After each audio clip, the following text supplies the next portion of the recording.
4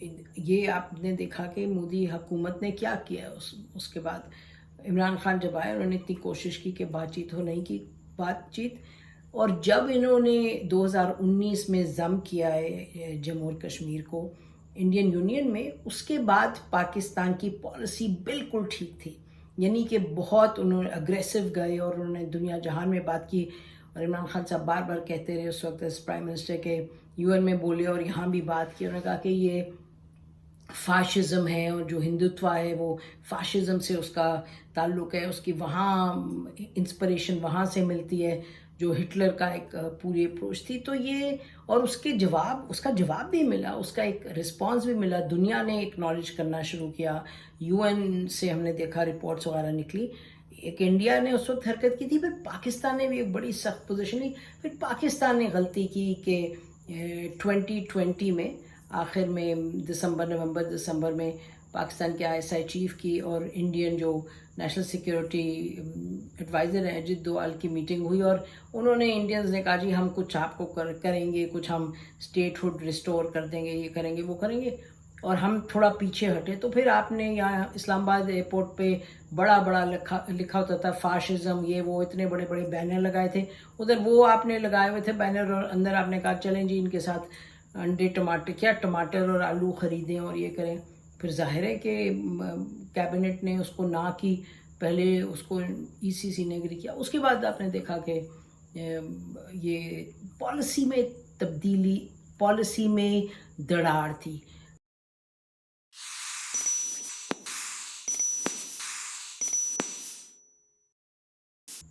فوج کی top command کیا چاہتی تھی اور پاکستان کی الیکٹڈ جیسے بھی الیکٹڈ گورنمنٹ کی کیا اپروچ تھی، there was a difference of opinion, اور اسی میں میرا خیال ہے بٹوین ٹو اسٹولز، اچھا جی ان کے ساتھ تجارت کریں یا ان کے ساتھ بات چیت کریں یا اٹل ایک پوزیشن لیں جب تک کہ بیک آف نہیں کرتے، تو اس کے وہ کرتے کرتے ہم نے نہ ادھر کے رہے نہ ادھر کے رہے، آدھے تیتر آدھے بٹیر، تو ہندوستان ہیز مووڈ اہیڈ جو وہ کرنا چاہ رہا تھا، چاہے ڈی لمیٹیشن ہے چاہے کچھ ہے، وہاں جموں اور کشمیر کل کو اگر ریسٹور بھی کر دیں ریسٹور اس کا سٹیٹس، تو جو اسمبلی ہے وہاں میجورٹی ہوگی ہندوؤں کی، مطلب نان مسلمز کی، تو کشمیریوں کا آپ کو معلوم ہے جس طریقے سے کالونائز کیا ہے، پوری اسرائیل والا جو رول بک ہے وہ لے کے اپنے یہی کوشش کر رہے ہیں کہ جو کشمیریوں کی بالکل ان کی ریزسٹنس کی کمر توڑیں، ان کا جو جذبہ ختم کریں۔ ظاہر ہے کشمیری تو ابھی تک کھڑے ہیں، لڑ رہے ہیں، لیکن پاکستان سے شکایت یہ ہے کہ پاکستان بتائیے کہ کیا پالیسی، ہاں ٹھیک ہے Bilawal Bhutto as foreign minister نے بالکل بات کی جہاں گئے، لیکن جہاں جاتے ہیں تو بات ہوتی ہے، کوئی موقع ہوتا ہے تو بات کر لیتے ہیں ہماری گورنمنٹس، نہیں تو اس کے علاوہ تو بیسکلی ایک سائلنس کی پالیسی ہے، اور ایک سائلنس کی پالیسی اور یہ کہ یہ بات کیوں نہیں کرتے ہیں ہندوستان کے ساتھ، تجارت کر لیں، حالات بہتر ہو جائیں گے، کیا بات ہے، یہ کیا بات ہے اس میں اس طرح آپ کٹی کر کے بیٹھے انڈیا سے، اس کا کیا فائدہ ہے؟ ایسی یہ کائنڈ آف اپروچ ہے جس نے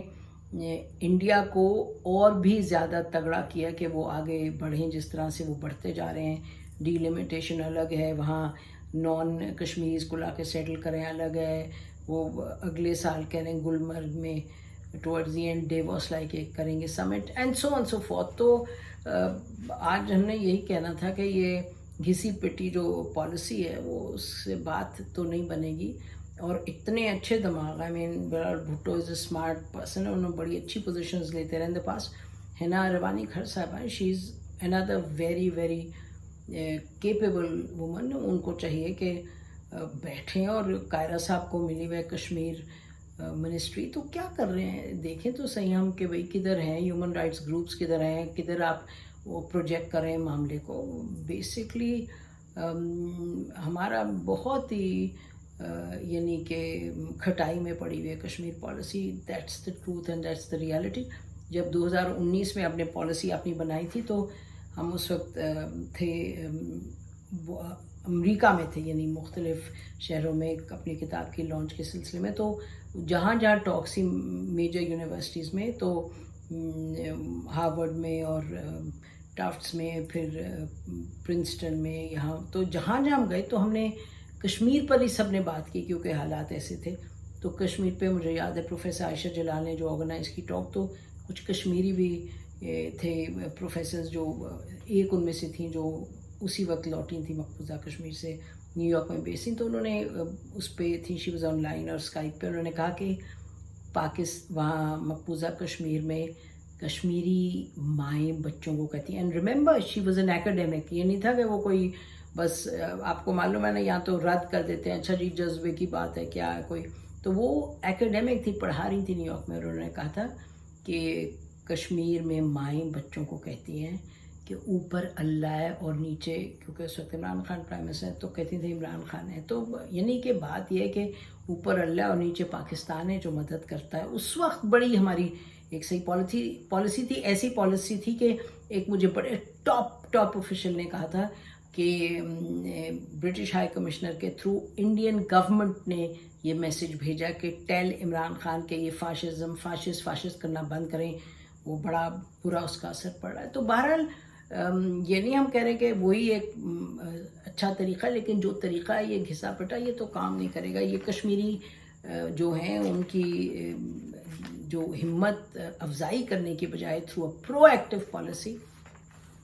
ہم تو بیٹھے ہیں بس ایسے ویسے ٹھنڈے پڑے ہوئے ہیں، اپنی اندر کی لڑائی سے فرصت نہیں ملتی. بہرحال ناظرین، ہماری طرف سے اتنا ہی. خدا حافظ. پاکستان زندہ باد.